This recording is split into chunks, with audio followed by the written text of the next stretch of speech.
¿Cómo puede una persona, especialmente un joven, mantener un camino puro en un mundo lleno de tentaciones? Esta es la pregunta central que el Salmo 119, versículos 9 al 16, responde con una claridad asombrosa. En este profundo estudio bíblico y devocional, exploramos 8 pasos prácticos que transformarán tu vida cristiana. Aprende cómo guardar la palabra de Dios en tu corazón, no solo como un mandamiento, sino como tu mayor tesoro y tu arma más poderosa contra el pecado. Acompáñanos en esta conversación para entender cómo la palabra purifica, protege y produce un gozo que ninguna riqueza terrenal puede igualar. Bienvenidos una vez más a nuestro espacio de reflexión y encuentro con Dios a través de su palabra. Soy Yasmín y me acompaña como siempre mi esposo, el pastor Juan. Hoy continuamos nuestro recorrido por el Salmo 119, ese hermoso poema que nos enseña a amar y valorar la palabra de Dios. En los versículos que estudiaremos hoy, encontraremos respuestas profundas a preguntas que todos nos hemos hecho. ¿Cómo puede un joven mantener puro su camino? ¿O cómo podemos vivir una vida que honre a Dios? Empecemos entonces con el versículo 9. ¿Con qué limpiará el joven su camino? Con guardar tu palabra. Cariño, me llama mucho la atención que este versículo se dirija específicamente a los jóvenes. ¿Por qué crees que el salmista hace esta distinción tan particular? Sí, hola Linda. Es una pregunta muy profunda con la que comenzamos. Dios con toda justicia reclama para sí lo primero y lo mejor de nuestra vida.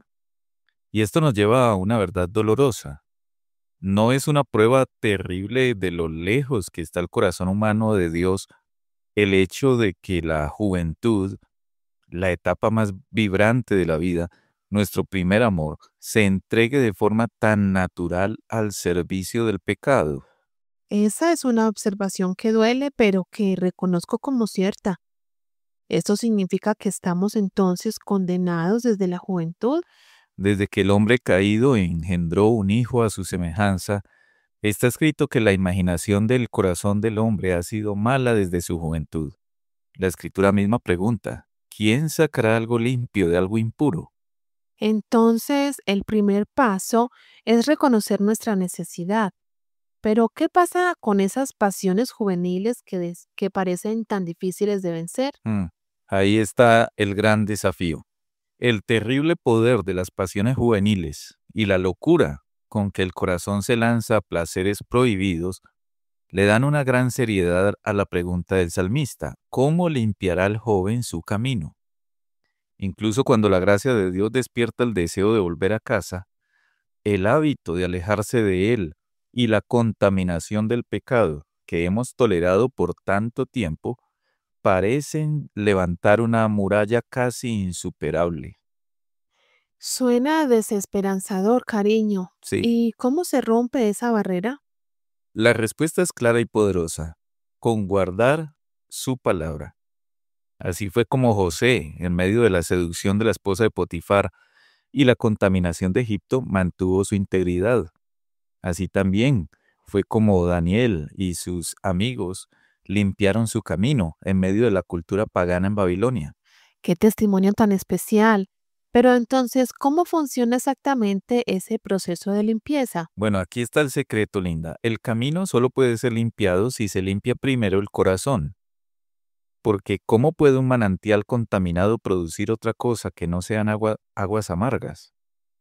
La Biblia nos enseña que del corazón brotan las fuentes de la vida. De ahí la necesidad urgente de clamar, crea en mí, oh Dios, un corazón limpio y renueva un espíritu recto dentro de mí. Entonces, la transformación es de adentro hacia afuera. Exactamente. Qué valiosa entonces es la palabra de Dios como el medio para esta obra de limpieza. Pero me imagino que esto no es un proceso de una sola vez. Así es, y qué importante es recordar que nuestro camino necesita una limpieza constante, diaria. Por eso, estemos atentos a la palabra de Dios, agradecidos especialmente por su luz celestial que nos guía y nos limpia.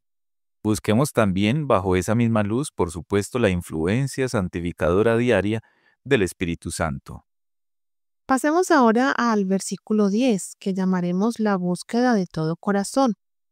El versículo dice, con todo mi corazón te he buscado, no me dejes desviarme de tus mandamientos. Aquí veo una paradoja muy interesante, porque David dice que ha buscado a Dios con todo su corazón, pero inmediatamente después le pide que no le deje desviarse. Mm, Si realmente lo ha buscado con todo su corazón, ¿no debería sentirse más seguro de su posición? ¿Qué observación tan profunda haces, Linda? Esto nos revela algo precioso sobre la verdadera espiritualidad.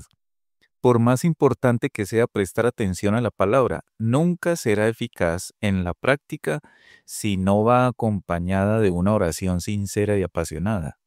El pueblo del Señor se caracteriza por ser una generación de buscadores, pero cuánto consuelo perdemos en nuestra fe y cuánto manchamos nuestro testimonio cuando descuidamos el poner todo nuestro corazón en esta búsqueda. Entiendo que debemos buscar con todo el corazón, pero ¿qué pasa cuando sentimos que no tenemos fuerzas para hacerlo? Ahí está precisamente el punto, Linda.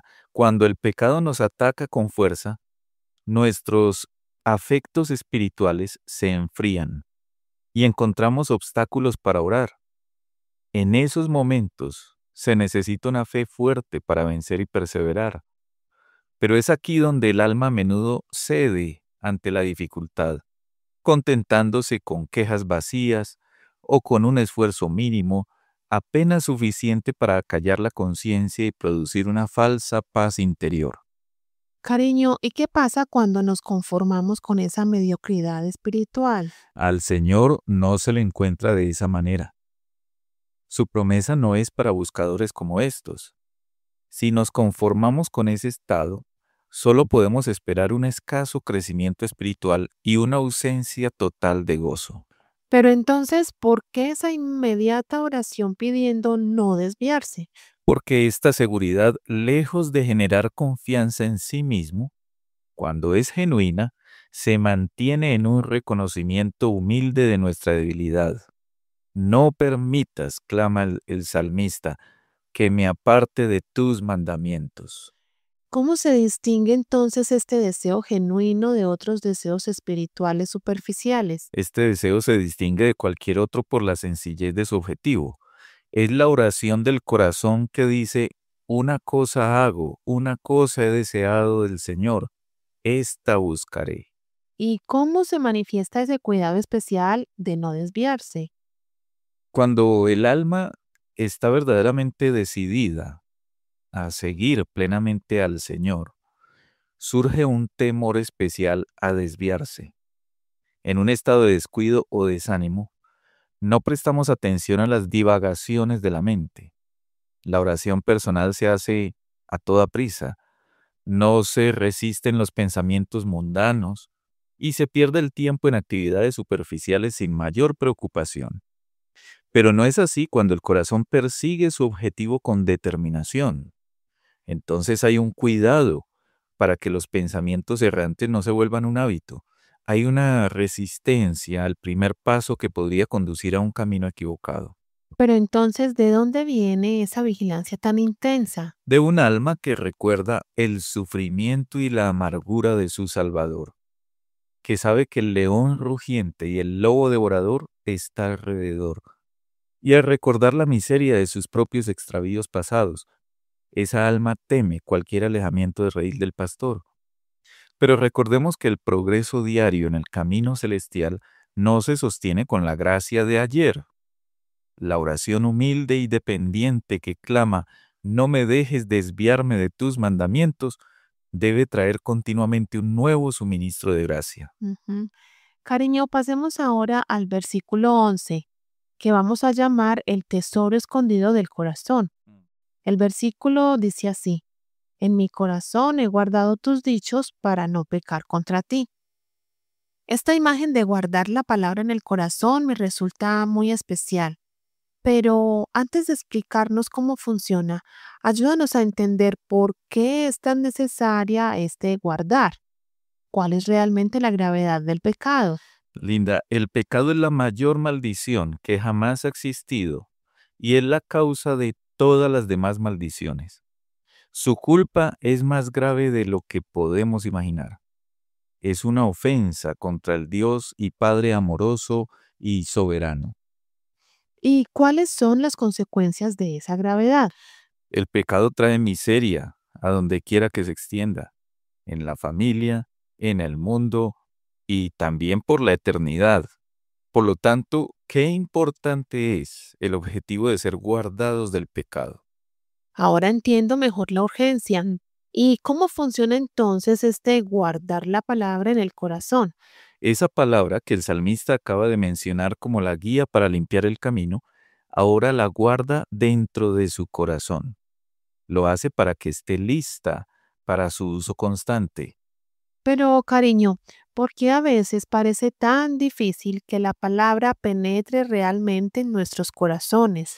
A menudo Satanás impide que la palabra entre en nosotros.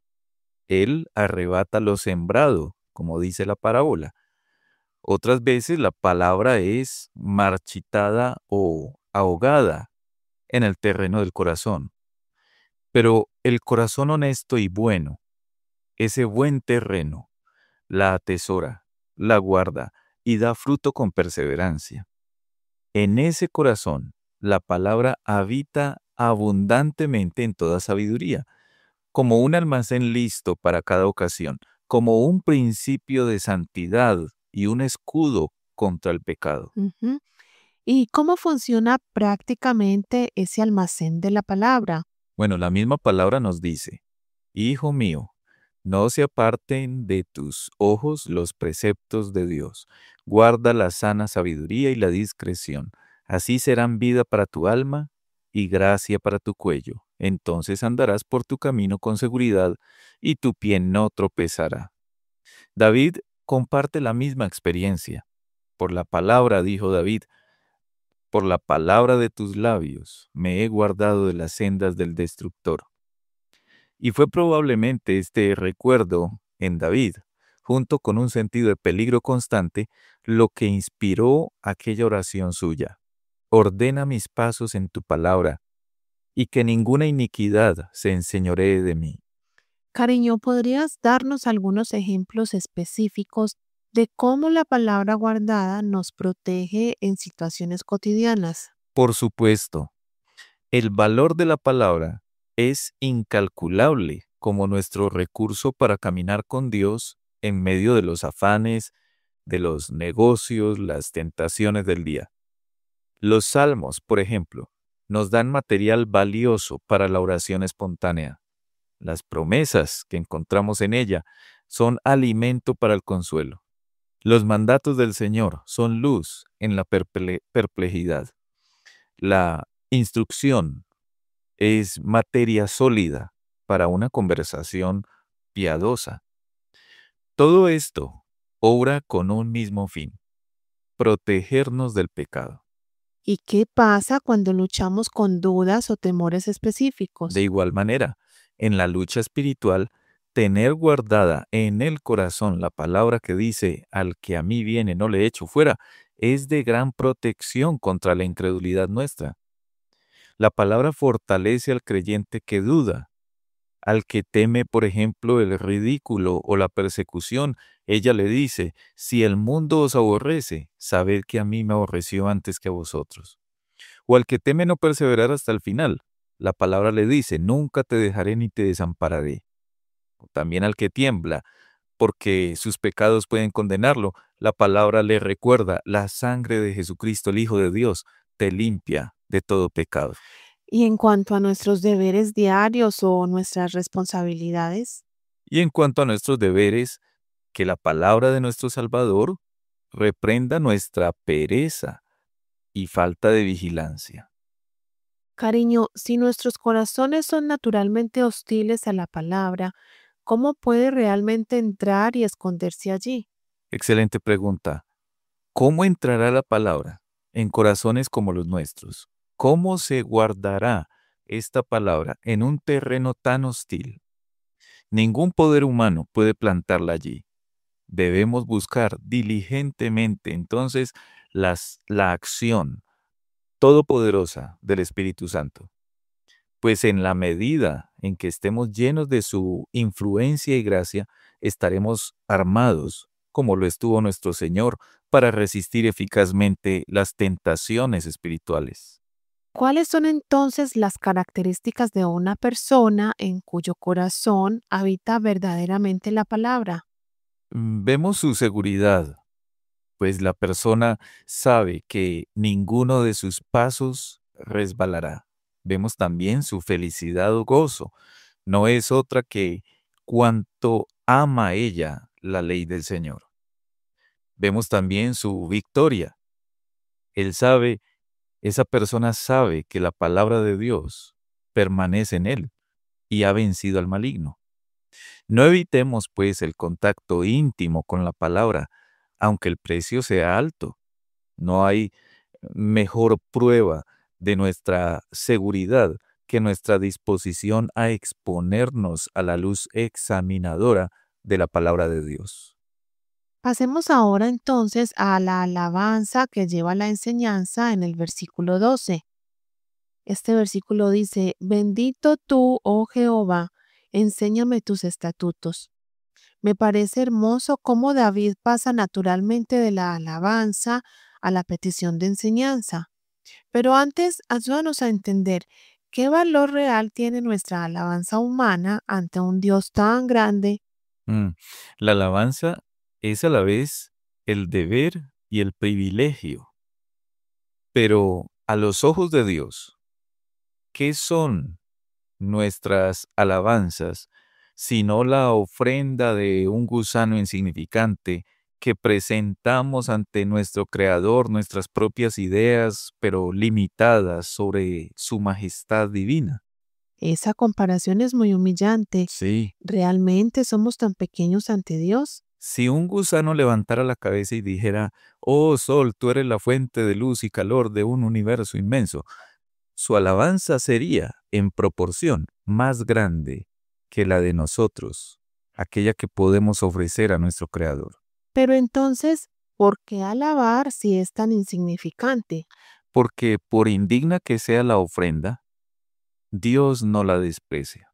Es más, en lugar de rechazarla, se ha revelado como aquel que habita en medio de las alabanzas de su pueblo, dándonos a entender que el servicio de alabanza es para Él como un incienso y que debe ser una práctica diaria y constante en nuestro hogar espiritual.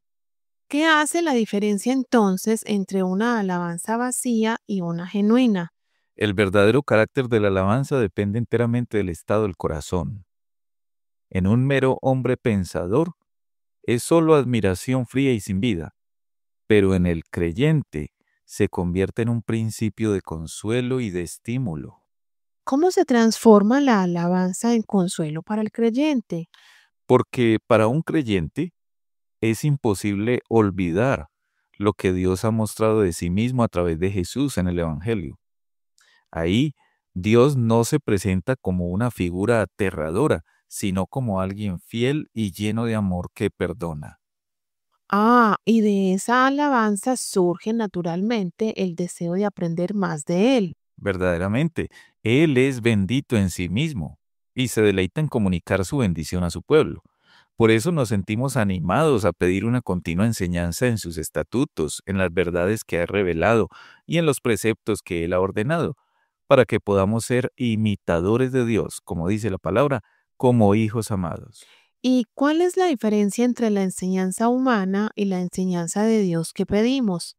La enseñanza del hombre enorgullece, la enseñanza de Dios humilla. La enseñanza del hombre puede llevarnos tanto al error como a la verdad, pero la enseñanza de Dios es la unción del Santo por la cual conocemos todas las cosas. La enseñanza del hombre puede hacernos más instruidos, sí, pero la enseñanza de Dios nos hace más santos. Ujú. ¿Y cómo funciona esa enseñanza divina en la vida práctica? Bueno, la enseñanza de Dios persuade a la vez que ilumina, atrae el corazón, inclina la voluntad y lleva el alma a Cristo. Cariño, pero entonces, ¿cómo podemos poner esto en práctica en nuestras vidas? Bueno, pregúntate qué progreso estás haciendo en sus estatutos. Procura conocer más profundamente el carácter de Dios. Busca ser un vaso para su gloria, en el que Dios derrame su plenitud cada vez más. Valora también la bendición incalculable de la enseñanza de la palabra, por la cual aprendes a vivir la verdadera vida y comienzas a experimentar la felicidad que solo puede venir de Ujú. Dios. Muy bien. Vamos entonces ahora al versículo 13, que lo hemos llamado los labios que declaran su verdad. El versículo nos dice, con mis labios he contado todos los juicios de tu boca. Veo una progresión hermosa aquí, cariño. Primero la palabra guardada en el corazón, luego la enseñanza recibida en humildad y ahora fluyendo desde los labios hacia otros. Exactamente eso. Hemos visto la palabra guardada en el corazón. Ahora la vemos fluir desde los labios. El Señor nos ha enseñado sus estatutos. Ahora nosotros declaramos estos juicios que provienen de la boca del Señor. Pero, ¿quién puede declararlos con autoridad espiritual y poder, sino aquellos que han sido enseñados por Dios? ¿Y qué significa esto de con mis labios he contado? Porque me suena a algo muy serio. Sí, se nos presenta el alto y honorable privilegio de convertirnos en testigos de nuestro Salvador.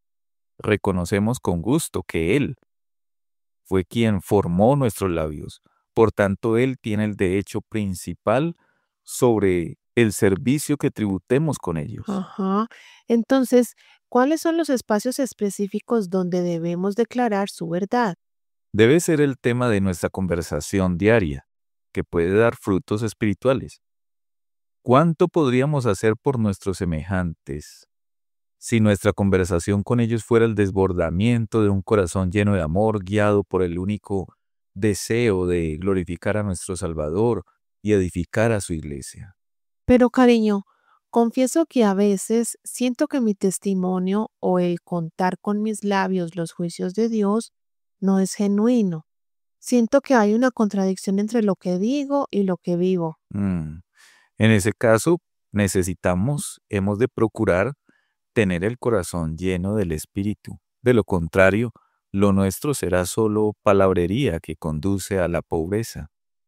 Un verdadero testificar con nuestros labios es aquella boca del justo que habla sabiduría y cuya lengua habla juicio, como la voz de quien resuelve, mi boca anunciará tu justicia y tu salvación todo el día. Ujú. ¿Y tenemos algún modelo perfecto para seguir en esto? Por supuesto, el ejemplo del Salvador, como también en todas las cosas, es nuestro modelo perfecto. ¿Y cuáles son las consecuencias de no usar nuestros labios para el Señor? Qué pecaminoso es usar nuestros labios para cualquier propósito que no sea para el Señor. Sin embargo, no es menos pecaminoso ser reacios a usarlos para Él. Como decía un puritano, un día en el que hemos hablado con fluidez de temas mundanos, pero hemos descuidado las oportunidades de decir una palabra para Él, debe ser considerado un día perdido. Vamos ahora al versículo número 14.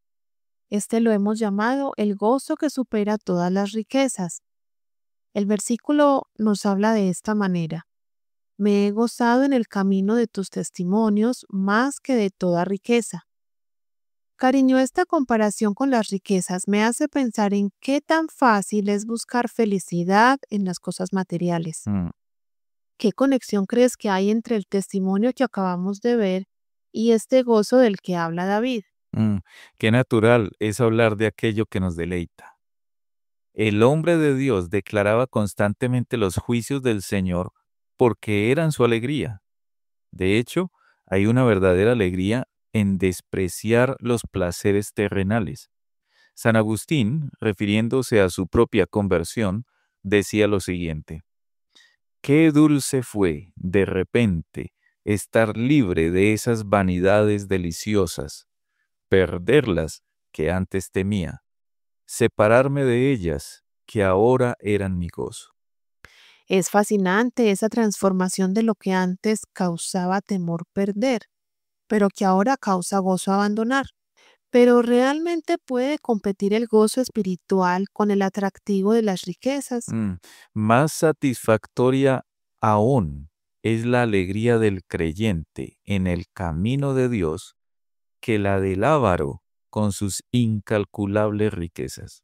Pero las riquezas de Dios son las únicas al alcance de todos. Cariño, ¿qué quieres decir con al alcance de todos? Si somos pobres en este mundo, es por la providencia del Señor. Si somos pobres en gracia, es por nuestra culpa. Es porque hemos despreciado el consejo de nuestro Señor de comprarle oro refinado en el fuego para enriquecernos. Ah, ¿y cuál es exactamente esta porción que enriquece? Las cosas presentes y las venideras, algo que ya disfrutamos y mucho más que esperamos. Las misericordias de la eternidad añadidas a las bendiciones del tiempo, las riquezas de ambos mundos y todo asegurado por el pacto de gracia. Pero, cariño, si tenemos tal tesoro, ¿por qué a veces parecemos tan descuidados con él? No es extraño que con tal tesoro en posesión y en perspectiva, los hijos de Dios seamos tan descuidados en aumentar su reserva y confirmar su posición de ella. Pero las riquezas de los testimonios de Dios tienen esta particularidad. Dejan de alegrar el corazón cuando no se les da el lugar más alto. Esa es una observación muy penetrante. ¿Y cómo podemos examinar nuestros corazones en esto? ¿No ha habido ocasiones en que nos hemos alegrado más por obtener algún bien terrenal o por lograr algún deseo mundano que por este tesoro celestial? Entonces, ¿cuáles son nuestras verdaderas riquezas? ¿Estamos enriqueciéndonos en la gracia o en el mundo? ¿Somos ricos para con Dios o para nuestra propia satisfacción? Ujú. Bueno, ahora, ¿cómo podemos crecer en el disfrute práctico de estas riquezas espirituales? Aunque quisiéramos alegrarnos en los testimonios y no perderíamos ni un versículo de nuestras Biblias por todo lo que este mundo ofrece, no podemos contentarnos con un interés general. Muchos textos, doctrinales, prácticos o de experiencia, han sido especialmente sellados en nuestros corazones por el Espíritu de Dios. Esta o aquella promesa, por ejemplo. A partir de estos preciosos testimonios, ¿no aumentaremos nuestra pequeña reserva hasta alcanzar el disfrute total? Mm, Me llama la atención que David no solo se regocija en los testimonios, sino en el camino de ellos. Ujú. ¿Cuál es la diferencia? El camino de los testimonios es el camino hacia Dios, del cual testifican los mandamientos. El camino de santidad, al cual conducen, es el camino estrecho de la cruz, tan contrario a nuestros deseos naturales, que nadie sino las verdaderas ovejas de Cristo pueden entrar y permanecer en él. Sí. ¿Y qué encuentra quien anda por estos caminos? Quien ande por estos caminos los encontrará tanto en los deberes como en los privilegios, como sendas de agrado y de paz. Una felicidad que no se marchita, sino que florece. Vamos ahora al versículo 15, Ujú. la meditación que transforma. En tus mandamientos meditaré, consideraré tus caminos. Hablar de meditación es algo muy especial, cariño. Mm. ¿Cómo surge naturalmente de lo que acabamos de ver sobre el gozo en los testimonios de Dios? Nuestra alegría en los testimonios de Dios fluirá naturalmente hacia una meditación habitual en ellos. Los pensamientos siguen a los afectos. El hombre natural nunca podrá tomar esta resolución. Al no tener un gusto espiritual, no tiene capacidad para la meditación espiritual. Pero, cariño, tengo que confesar que incluso como creyente, a veces encuentro difícil mantener mi mente enfocada en la meditación espiritual. ¿Es esto normal? De hecho, muchos cristianos sinceros Debido a la debilidad y corrupción que aún queda en nosotros, a menudo somos reacios a meditar. Nos contentamos con una lectura superficial y sin apenas esfuerzo. Nos rendimos a la idea de que somos incapaces de concentrar nuestras mentes para esta bendita tarea. Entonces, ¿qué podemos hacer cuando enfrentamos esta dificultad? Bueno, la perseverancia traerá la victoria sobre esa inestabilidad mental y la dificultad espiritual dará paso a la oración. Señor, ayúdame. Y pronto se manifestará el fruto de la meditación. ¿Y cuáles son esos frutos específicos de los que nos habla? ¿Acaso no aviva el don de Dios que está en nosotros y mantiene las energías del corazón alerta para la lucha y la resistencia? Además, la meditación es la facultad digestiva del alma, como dijo un puritano, que convierte la palabra en alimento real y apropiado. Reflexionar sobre un solo versículo en nuestra mente es a menudo mejor que simplemente leer capítulos enteros. Ah, qué imagen tan especial la de la facultad digestiva del alma. ¿Cómo funciona ese proceso? Fueron halladas tus palabras, dice la Escritura, y yo las comí. Y tu palabra fue para mí el gozo y la alegría de mi corazón. Así la mente se convierte en el instrumento de la fe y del amor, de la alegría y de la fuerza. Pero la meditación solo ocurre en momentos especiales apartados, ¿o hay algo más? La meditación no solo incluye los momentos dedicados a pensar, sino también el flujo de pensamientos santos que pasan por la mente durante las horas ocupadas del día. Entonces, nunca nos falta tema para meditar, especialmente cuando la vida se vuelve rutinaria, ¿verdad? Mm, Puede faltarnos un tema de meditación si verdaderamente la salvación de Jesús nos ha sido revelada. Pienso que no. Mientras meditamos en este glorioso tema, no debe de arder el fuego en nuestro interior como si nuestros corazones fueran tocados por un carbón encendido del altar de Dios. Es verdad. Pero, ¿cuál debería ser nuestra actitud cuando nos sentimos perezosos para meditar? Reprende entonces a tu espíritu perezoso que deja el precioso alimento sin recoger. Sin embargo, el ejercicio de este deber, como de cualquier otro, puede volverse una práctica estéril, sin placer ni beneficio. Que cada uno entonces se pregunte, ¿qué beneficio he experimentado de la palabra? Me esfuerzo por leerla con meditación y oración hasta que mi corazón se llene de ella. Ujú.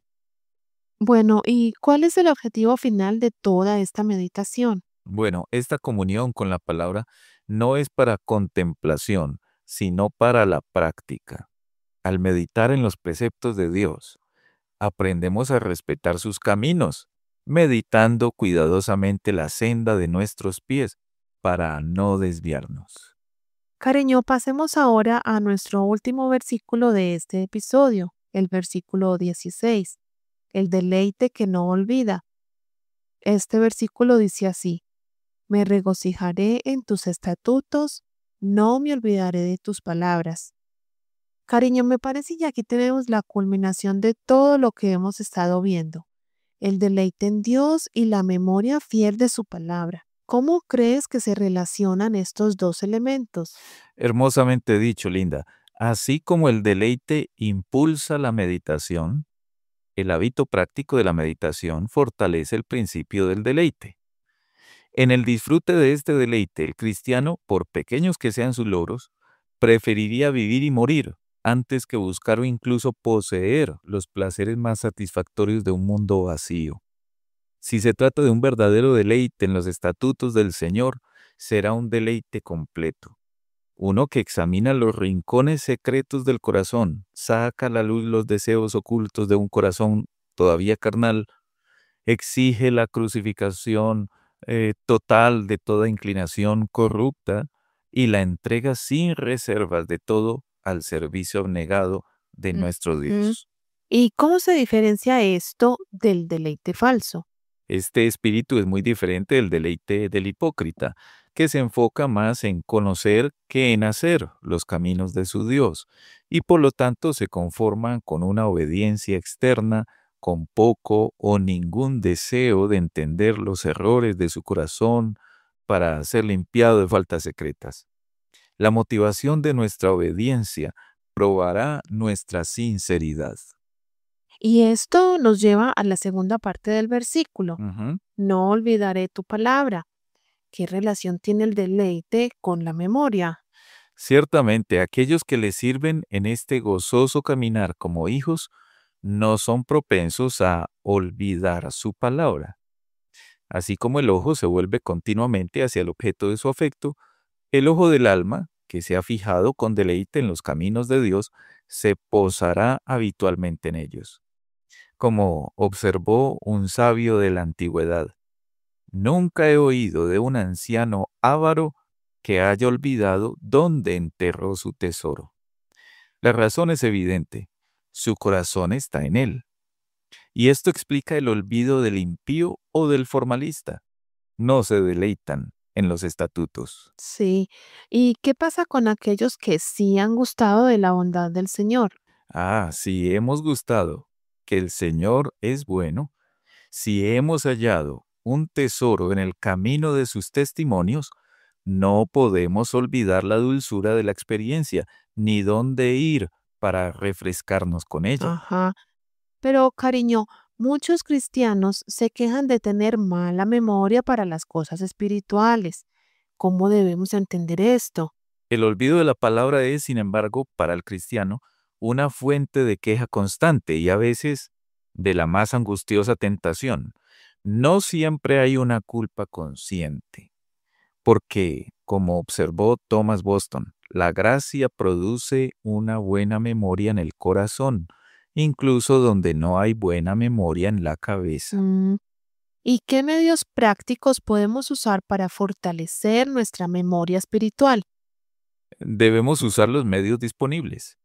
La vigilancia contra la influencia del mundo es de suma importancia. ¿Cuánta de la buena semilla es ahogada por los espinos que brotan?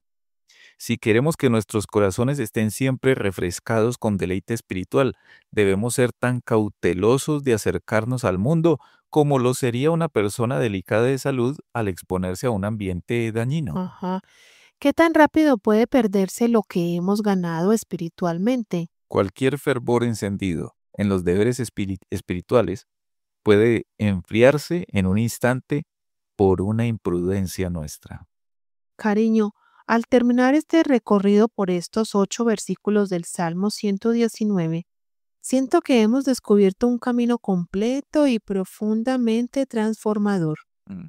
Desde la pregunta inicial sobre cómo puede el joven limpiar su camino hasta el deleite que no olvida la palabra de Dios. Es como si David nos hubiera dado una hoja de ruta completa para la vida cristiana. Exactamente así es, Linda. Hemos visto cómo la palabra de Dios es el medio divino para la purificación del corazón corrupto, cómo la búsqueda sincera y de todo corazón debe acompañar esa limpieza diaria, cómo el corazón debe atesorar esa palabra como protección contra el pecado, cómo la alabanza genuina lleva naturalmente a buscar más enseñanza divina. Ujú. También como los labios declaran lo que el corazón ha recibido. También vemos cómo el gozo espiritual supera infinitamente las riquezas temporales. Además vimos cómo la meditación produce respeto práctico por sus caminos y finalmente hemos visto cómo el deleite genuino produce una memoria fiel que no puede olvidar lo que ama. Sí, me impresiona cómo cada paso construye sobre el anterior. Mm. Es un círculo hermoso. La palabra transforma el corazón transformado produce alabanza y testimonio, y todo esto regresa a un amor más profundo por esa misma palabra. Amén, así es. Y lo más hermoso es que todo este tesoro, este deleite, esta vida transformada, está disponible para cada oyente que nos escucha hoy. No importa si eres joven luchando contra las pasiones que parecen imposibles de vencer, si eres alguien que ha caminado con Dios por años, pero sientes que has perdido el primer amor, o si apenas estás comenzando a descubrir quién es realmente Jesús. Este camino de purificación, de búsqueda, protección, alabanza, testimonio, gozo, meditación y deleite eterno está dispuesto para ti. Cariño, una última reflexión, y es que me llama la atención cómo todo esto comienza con una pregunta sobre la pureza del joven y termina con la promesa de no olvidar jamás la palabra. Es como si Dios nos estuviera diciendo que lo que comienza como un problema desesperado tiene una solución eternamente satisfactoria. Hermosa observación, Linda. Efectivamente, donde el pecado abundó, dice la palabra, la gracia sobreabundó. Donde había corrupción desde la juventud, Dios provee purificación por su palabra. Donde había olvido y negligencia, Dios promete grabar su ley en nuestros corazones de tal manera que no podamos olvidarla, porque nos deleitaremos en ella como en el mayor de los tesoros. Queridos oyentes, que estas palabras del Salmo 119 no sean solo hermosas reflexiones teológicas, sino que se conviertan en la realidad cotidiana de sus vidas, que puedan decir con David, tu palabra he escondido en mi corazón, con todo mi corazón te he buscado, me deleitaré en tus estatutos y no olvidaré tu palabra. Que esta no sea la conclusión de nuestro estudio, sino el comienzo de una vida completamente transformada por el poder purificador, protector y santificador de la palabra de Dios. Que el Señor los bendiga abundantemente mientras continúan buscando en su palabra y que encuentren en ella el tesoro más precioso que existe, conocer y amar cada día más profundamente a aquel que nos amó primero y se entregó a sí mismo por nosotros, a Jesucristo. Les recordamos que pueden visitar nuestra página web lapalabradevida.com.co. Allí encontrarán también el resumen para cada uno de estos versículos conforme a las enseñanzas que han escuchado. Que Dios les bendiga.